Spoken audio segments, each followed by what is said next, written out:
The council chamber shimmered with artificial sunlight, casting warm gold across the faces of the 12 most powerful species in the galaxy. Marble columns rose like ancient trees toward a ceiling woven with constellations. The scent of ozone and polished crystal hung in the air, and conversation dripped with pride, self-congratulation, and the smugness only acquired after 4,000 years without bloodshed. Ambassador Nvark adjusted his ceremonial cape with all 8 limbs. I must say, I slept easier last night knowing that Earth has officially joined the coalition of harmonious civilizations. There was a polite murmur of agreement. Someone laughed softly, high and gelatinous. Humans, purred the select delegate, her scales flickering opalescent with amusement. Such sentimental creatures. They still mourn their extinct bees. Nvark chuckled. Indeed, I've seen their ambassador speak to a teacup. They name their ships like children. Emotional, primitive, not made for the strain of diplomacy, let alone warfare. Which is why we welcome them, said Chancellor Zrai, ancient and brittle as dust. They are harmless and useful. Storytellers, archivists, historians. Every empire needs someone to remember the good parts. There was more laughter. A server drone wheeled past, offering starfruit wine and levitating snacks. Even General Krakthor, a battle-scarred titan of the Krask Dominion, allowed himself a smile. He hadn't had to kill anything in nearly 3 centuries. His weapon implants had rusted into decoration. The new age, he admitted grudgingly, had its charm. And yet, he said, voice low and sandpaper rough, I don't like that they watch so much. Zrai blinked slowly, all 6 eyelids moving in a tide. Watch, General? The humans. They watch everything. They write it down. Quiet. Respectful. But they don't forget. Of course they don't forget, Nvark said, sipping. That's what makes them adorable. The laughter faltered only slightly. Krakthor looked down at his wine, suddenly unsure if it was the same shade as blood or memory. An alert chimed, soft, musical, urgent. A young matron age shimmered into holographic view. Her eyes were wide. Counselors, there's been an incident. The room hushed. A rogue faction from the Vrolak Syndicate attacked an unarmed human colony. Agricultural settlement. Outer Ring. How many casualties? Asked Zrai, his voice still polite.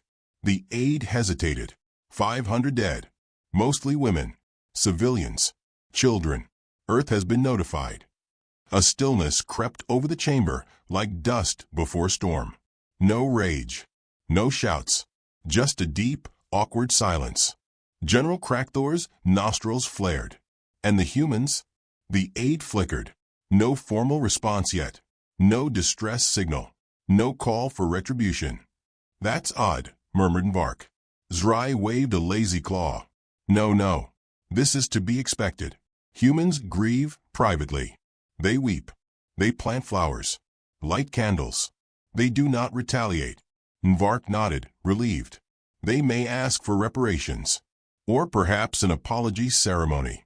They are emotionally delicate. Krakthor leaned back in his seat. We'll see. On the outer rim of the galaxy, in orbit around a cold moon, the Terran diplomatic vessel Kindness floated in silence. Inside, Elias Thorne poured tea with hands that never shook. He placed a porcelain cup beside a recording device, tapped it once, and spoke into the air. Log entry. 5 days since the incident at Garden Hold. Confirmed deaths, 512. All civilians. Mostly women and educators. Ages 2 to 71. He paused. Sipped his tea. Black, no sugar. The kind you drank when you needed to feel the sting. Galactic response. Predictable. Dismissive. Patronizing. I've been offered a week's stay at the Zelathan Springs to heal. He smiled faintly. No retaliation discussed. No consequences requested. He set the cup down with care. They think we're too emotional to be dangerous. That we cry instead of plan. That grief makes us weak. He pressed a button. A screen lit up, displaying old grainy footage. Images of Earth's past wars, trenches, cities reduced to glass, oceans burned to steam. He watched it with the reverence of a museum docent. They forgot who taught them the word war. He stood and adjusted his suit, gray understated, the lapel pin an ancient Terran rune for memory. He looked every bit the harmless diplomat. Soft smile, measured voice. A man who offered olive branches with one hand while the other mapped your vulnerabilities. "I've scheduled a meeting," he whispered. "They want tea. I'll bring history." Meanwhile, across the stars, the Vrolak pirates celebrated.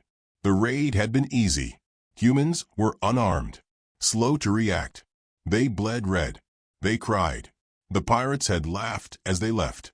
2 nights later, every member of the Vrolak warband was dead. No battle.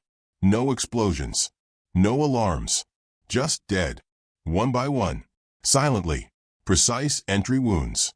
One in the neck. One in the spine. Always 2. Nothing else. On their command bridge, someone had scrawled 2 words in ancient Terran script. They noticed. The Federation Council gathered again, this time behind reinforced doors. There was a tension in the air that no architecture could dampen. Zrai spoke first. "Is it confirmed?" "Yes," said Krakthor. "The Vrolaks are gone." "Who?" Vark asked. "Gone. You mean?" "All of them. Over 1,000. There was silence. "That's not possible," said the select delegate. "They're nomads, spread across hundreds of ships." "They're gone," Krakthor repeated. Someone exhaled too loudly. The silence cracked. "We must speak to Earth," Zrai declared. "At once. Open channels. Invite them back here." The others nodded, some slower than others. "Should we prepare a peace offering?" Vark asked. "Humans value gestures." Krakthor shook his head. "Don't bring them anything." "Why not?" "Because they'll remember what we didn't bring the last time." The chamber dimmed as the communication channel activated. A face flickered onto the screen. Elias Thorne. Same smile. Same suit. The background, behind him, was Earth. But not the Earth of flowers and philosophy. A darkened command center. Maps of stars covered in red excess. Calm people moving like ghosts between glowing terminals. Calculations. Timers. A hum of purpose. "Good morning," Elias said pleasantly. "Thank you for the invitation." Zrai cleared his throat. "We are deeply saddened by the Vrolak incident. A tragedy. Surely you understand we did not authorize their actions." Elias tilted his head. "Oh, we do understand. Quite well." Vark leaned forward. "We mean no harm. We value your people." Elias blinked. "You value the version of us you constructed. The farmers. The songwriters. The ones who send poetry with their bread." "We thought that was all there was," said Zrai. "Then perhaps," Elias replied, "you should have asked what we were before we became peaceful." There was no reply. Elias nodded, as if settling something in himself. "Thank you for your concern. Earth grieves. In its own way." He reached off-screen and retrieved a notebook, weathered leather, corners worn. "I wanted to share something," he said. "It's a poem." A few delegates relaxed slightly. This felt more familiar. Elias opened the book and read, his voice gentle. "We burn quietly, not because we lack flame, but because we've learned to wait for the wind." He closed the book. We waited. Zrai looked pale. Waited for what? Elias smiled without teeth. To be underestimated. The line went dead. Back in the chamber, no one spoke. Somewhere deep beneath their polished floors and golden light, the sound of engines thrummed. Human engines. Quiet, ancient, and moving fast. General Krakthor exhaled. "They were always watching," he muttered. And 5 days had passed. Earth had not said a single word. But the silence now spoke louder than war. The chamber had never been so quiet. It wasn't the quiet of reverence, nor of strategy. It was the kind of hush that arrived just before a scream, when every species in the room had the same sinking realization. Something was wrong, and it had worn a human face. They had gathered early this time. No procession. No celebration. No music. Zrai sat like a sculpture carved from bone and dusk, unmoving, eyes dim.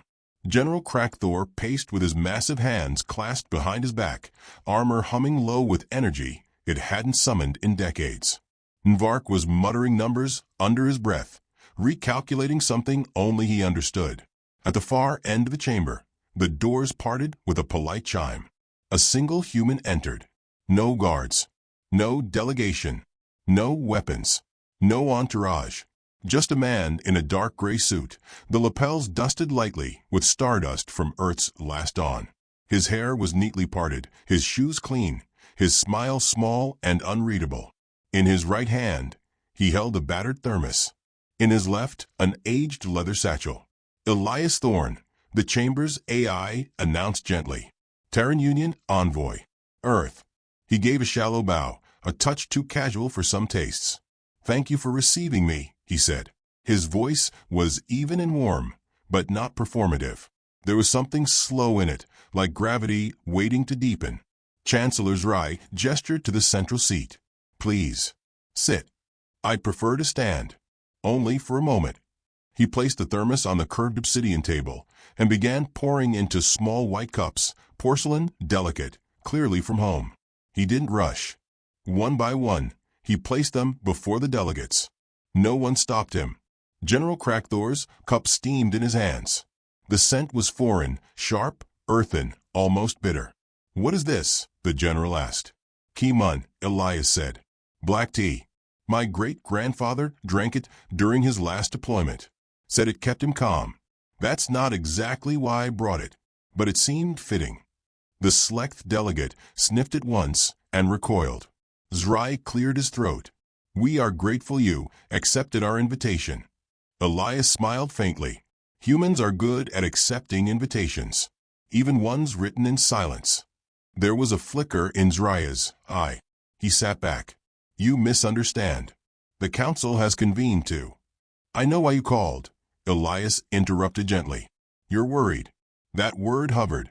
Uncomfortable. True. Elias paced slowly along the curve of the table, eyes brushing each species as if studying their edges. You're worried because you can't explain what happened to the Vrolak raiders. You're worried because your surveillance drones blinked off one by one. Because no debris was left. No signal. No survivors. Only a phrase. In our oldest tongue. He stopped near Krakthor. You're worried because deep down, you know that wasn't a retaliation. That was a whisper. Krakthor's jaw tightened. Then why are you here? Elias raised his thermos again and smiled. I brought tea. There was a pause, too long to be polite. You're mocking us, Nvark said coldly. I'm honoring your invitation, Elias replied. Humans find that respectful. Zrai tapped his claws against the table. Earth has not issued a formal statement of grievance. No demands. No reparations. And yet your people moved. Elias met his gaze. Is that a problem? We believed your kind valued dialogue. We do. We value truth even more. Zrai leaned forward. Then speak plainly. Elias's smile didn't change, but his voice did. Slightly lower. Steadier. You thought we were harmless because we grieve instead of scream. Because we plant trees in memory. Because we name our dead and build libraries instead of bombs.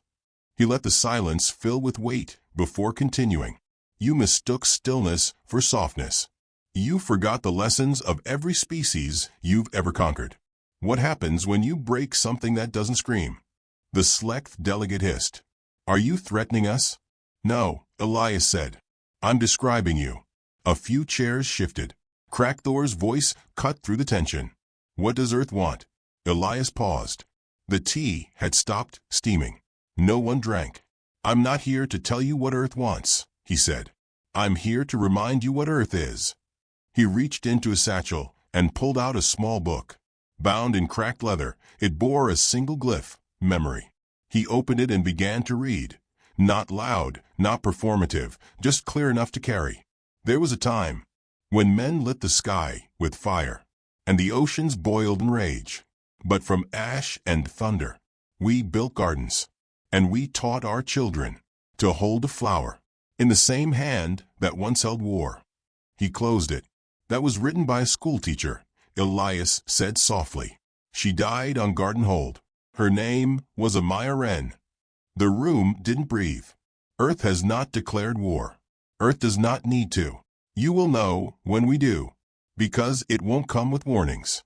It won't come with fleets. It will come like a ghost you didn't know you made. Thor rose. Enough. You've made your point. Elias looked at him. Have I? The general paused. There was something about the man, his posture, the calmness, the slowness of his breath. A predator not coiled, but patient. Yes, Thor said. You have. Elias nodded once. Then I'll be going. You'll hear nothing from us until it's time to listen. He walked to the doors. But before leaving, he paused. Let me leave you with a question, he said over his shoulder. If we could hold back this long, what do you think we were waiting for? And then he was gone. In the silence he left behind, the tea cooled, untouched, undrunk, and the stars beyond the windows seemed just a little darker. The first to vanish was the Rosethal dreadnought, Emerald Grudge, the flagship of a minor world that once laughed at Earth's outdated fusion engines. Then the mining fleets of the Ekanari disappeared. No explosion, no black box, no wreckage. Within 3 days, 27 vessels across 14 star systems ceased transmission. No one connected the dots at first. They searched for wormhole anomalies, dark matter surges, even phantom software corruption. But there were no patterns, only this. All were ships belonging to species who had voted no action after the massacre at Garden Hold. On the 5th day, across more than 50 planets, a message appeared. No sender, no encryption, etched into monuments, burned across moons, stamped onto glaciers, whispered in quantum code embedded in stellar broadcasts. It read, "We remember." Ambassador Vark dropped his goblet.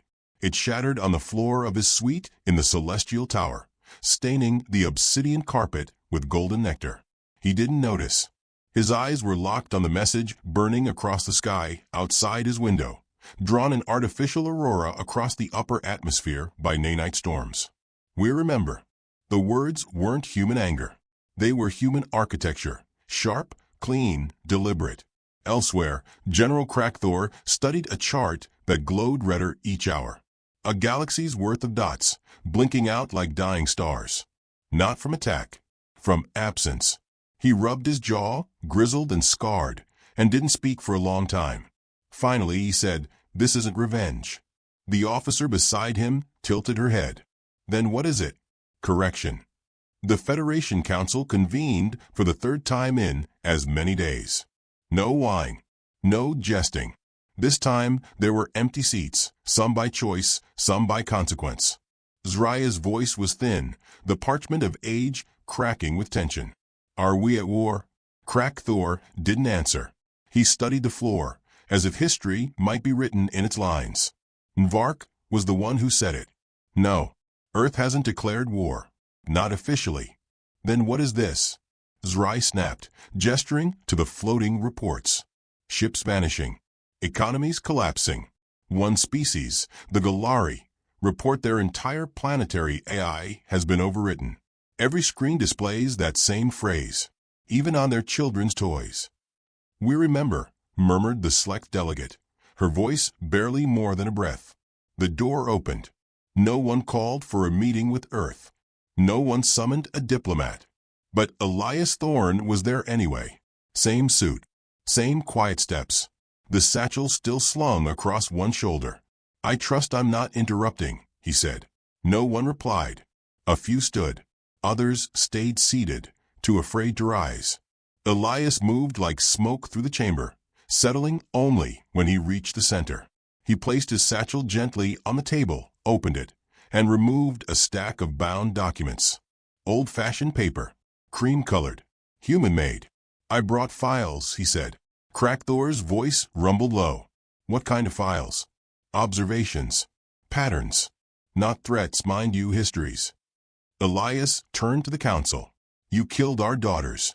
We sent our historians." He placed the first stack in front of Zrai.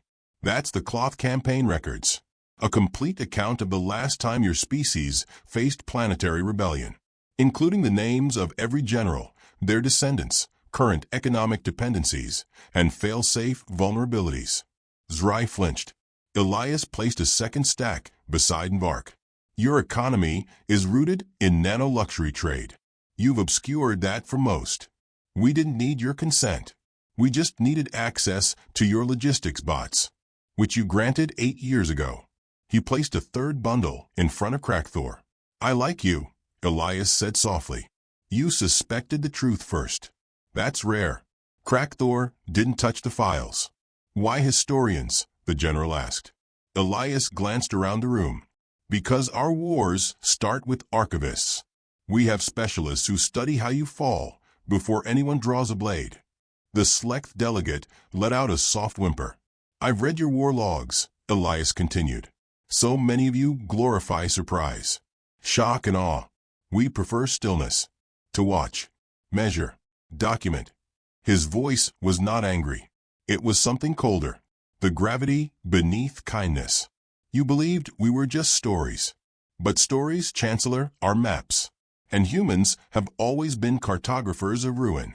He reached into his coat and produced a data crystal.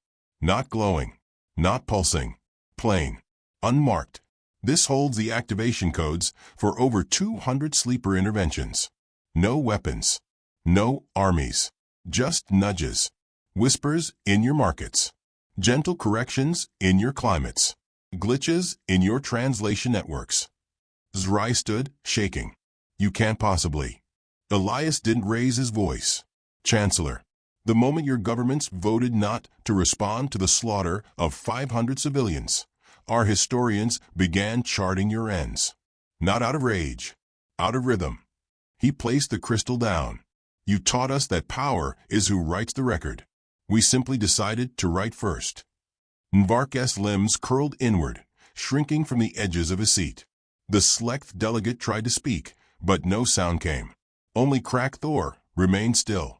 You're doing this without warships. Elias nodded. Warships are noisy, and we do still prefer quiet. Then what do you want? There it was. The question that had filled the air since the day Earth went silent. Elias looked at him. We want them remembered. He didn't need to say who. Every species in that chamber knew their names. Maybe not individually, but the number 512 had etched itself into the skin of the galaxy like scar tissue. We named each of them, Elias continued. Each woman, each child, their voices, their work, their dreams. We built digital gardens in their honor. One for every name. You can find them if you look, but you won't, because you're still looking for fleets. He folded his hands, and suddenly he looked older. Not tired, resigned. As if he'd carried this conversation in his chest long before words ever met breath. We don't want to rule. We don't want tribute. We don't need revenge. But you made something irreversible. You taught our youngest that peace is a performance, that smiles hide fangs, that silence isn't mercy, it's planning. The silence was complete now. No one blinked. The air held its breath. We aren't angry, Elias said. We're focused. He turned to leave, then paused. One more thing. He reached into his satchel one final time. What he pulled out wasn't data, or weaponry, or even a book. It was a photo. Physical. Faded. Torn at the edges. He placed it in the center of the table. A child, human. Smiling, arms outstretched in front of a schoolhouse on garden hold. Her dress was yellow. There were chalk drawings on the walls behind her. Her name was Layla, Elias said. Then he walked out, leaving nothing behind but her smile, and the sound of memory taking root. The sky over Veloth Prime turned red at dawn. Not a poetic red. Not the soft hues of sunrise. It was surgical, intentional, artificial. 23 orbital stations, hidden behind cloaking fields and temporal veils, detonated in unison, clean, synchronized implosions that left no debris, no echoes, only absence. A military feat, so precise the Federation's best minds didn't believe it had happened until the gravity sensors screamed in unison. Elias Thorne didn't watch the destruction from orbit. He sat in a simple chair in a quiet room on the planet's surface, sipping from a cracked porcelain cup. The tea had gone cold. That was fine. The temperature wasn't the point. Across from him, General Crackthor sat hunched over, hands steepled in front of his face, staring at the data feed as lines of red flooded across the galactic security grid. "It's begun," the general said. "No," Elias said softly. "It's concluding." The general looked up. "There's no declaration." "There won't be," Elias replied. The door behind them opened, and a young human woman stepped in. Lieutenant Sarah Holbrook, barely 30, uniform dusted with ash. Her eyes were dry, her hands steady, but something about the way she moved, like the floor was glass beneath her, betrayed what she carried. "All beacons deployed," she said. "Stage 3 initiated. Transmission grid collapsing in synchronized rhythm. 10 systems already offline." Crackthor's voice rasped. "You're shutting down entire civilizations." "No," Elias said again. "We're unplugging illusions." He stood, walked to the center of a room, and pressed his palm against the wall. A screen unfolded like silk, revealing the image of a Federation star map. But something was wrong. Entire quadrants were blinking red, not in scattered bursts, but in sequences. Spirals. Spirals shaped like memory. "This is madness," the general muttered. "No," Elias said, his voice almost kind. "This is grief made accurate." The broadcast went out exactly 13 seconds later. Across the galaxy, every surviving Federation world received the same signal: simple, minimal bandwidth, unable to be blocked, immune to firewall, AI agnostic. Elias Thorne appeared on screen. No military uniform. No medals. Just his suit, his satchel, his voice. He smiled gently. "This is not a declaration of war. That would require recognition." There was no music, no insignia, no anthem. Just him. "What you're seeing is not a military campaign. It's not retaliation. It's record-keeping." A pause. Waited. Controlled. 4,000 years of peace made you forget that silence is not peace. It's preparation. It's restraint. It's remembering what happens when the universe confuses stillness with surrender. Images began playing, not of ships or armies, but faces. The 512 victims of Garden Hold. One by one. Some smiling. Some mid-motion. Some sleeping in pictures taken by family members, now buried in that same red soil. Each name was spoken aloud in Earth Standard English. No translation. No subtitles. Each name carried weight. "This is not genocide," Elias said. "This is punctuation." The feed cut. Chaos bloomed. Within hours, 27 key trade hubs collapsed, as human code triggered long-dormant fail-safes embedded in the infrastructure. Drones froze mid-air, navigation systems rerouted themselves into stars, and encrypted backup networks turned into recursive loops of nonsense poetry written by dead Garden Hold children. Some species tried to respond with fleets. Those fleets vanished. No debris. No signals. No warnings. Others tried diplomacy. Their words were accepted, cataloged, never answered. The Federation's central AI, Nexus Prime, began glitching. Slowly at first, flickering lights, incorrect timestamps, corrupted archives. Then, suddenly, everything it ever knew about humans erased. Not blocked. Not hidden. Erased. From the archives of the most powerful collective mind in the galaxy. The species known as human no longer existed. Only one entry remained. "We remember." Crackthor watched it all unfold from the command center on Velith Prime, surrounded by aides too afraid to speak. He turned to Elias, who stood in silence beside the map, expression unreadable. "You said you didn't want revenge." "I don't," Elias said. "This isn't revenge." "Then what is it?" Elias turned slowly to face him. "This is what happens when you kill our children and expect us to cry instead of calculate." "But there are worlds dying." "No," Elias replied. "They're collapsing. We didn't strike them. We removed what we gave them. They built their empires on human infrastructure, human mathematics, human trust. All we did was reclaim. And the beacons? They're memories. Each system that failed received the voice of a child lost at Garden Hold. A lullaby, a question, a name. That's all." Crackthor's eyes narrowed. "That's not all." Elias nodded. "No. The final phase begins soon. What's the final phase? Elias looked away. In orbit, a single Terran ship drifted into view above Velith Prime. It was black, wide-winged, unarmed by all known standards. No visible weapons. No shields. But the moment it arrived, every orbital defense system shut down. Not fired upon. Not disabled. They simply obeyed. The ship's name was Recital. From its underbelly, a single container descended. It landed gently in the courtyard of the Federation's capital. Inside was a book. No explosives. No viruses. Just a hand-bound book. Its title, How You Forgot Us, A Human History of Federation Betrayals. It contained no threats. Just facts. Documents. Names. Transcripts. Votes. Emails. Minutes from secret meetings. The bank transfers that funded the Vrolak pirates. The intercepted memos discussing human emotionality as a useful soft target for systemic exploitation. It was distributed freely, across every planet, in every language, translated in real time by software no one remembered installing. And, as billions read it, something shifted, not just in politics, but in memory. Entire populations rose up, not in allegiance to Earth, but in horror at their own leaders. Revolutions kindled. Orders collapsed. Species that had known only pride suddenly tasted shame for the first time in millennia. Back in the chamber, Crack Thor looked at Elias one last time.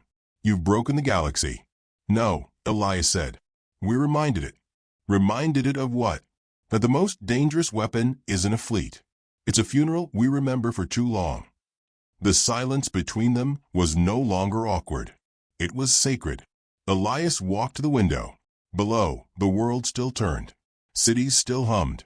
Skies still burned with unnatural red. But something deeper had shifted. Something invisible. Permanent. Behind him, Lieutenant Hallbrook activated the last sequence. All across the galaxy, human diplomats, those quiet observers once treated as background ornaments, vanished. One by one, retrieved, extracted, gone without trace. The Federation awoke to an empire without intermediaries. No human mediators.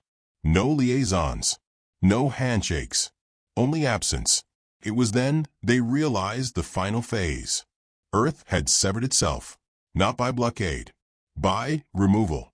It would no longer participate in galactic affairs, no longer assist, no longer negotiate. The silent species had risen, spoken, and then retreated, not in weakness, but in verdict. From then on, when a council called for Terran involvement, the answer would be silence. And that silence would feel louder than any weapon they'd ever known. Back in the chamber, Elias placed a fresh cup of tea in front of Crack Thor. You fought to bring peace, Elias said quietly. I saw it in your eyes, even when the others laughed. You didn't vote to ignore the massacre. Crack Thor stared at the steam curling above the cup. No, he whispered. I didn't. Elias rose. You'll remember this. Not as a soldier, but as a witness. The door opened behind him. Outside, a storm of red light danced along the clouds. It was not fire, not weaponized, just the color of memory burning where history once hid. Crack Thor asked, Where are you going? Elias turned his head, eyes dark and gentle. Home, he said. And then, to write the next chapter. He stepped through the door. Behind him, the galaxy fell silent. And above, the stars burned back.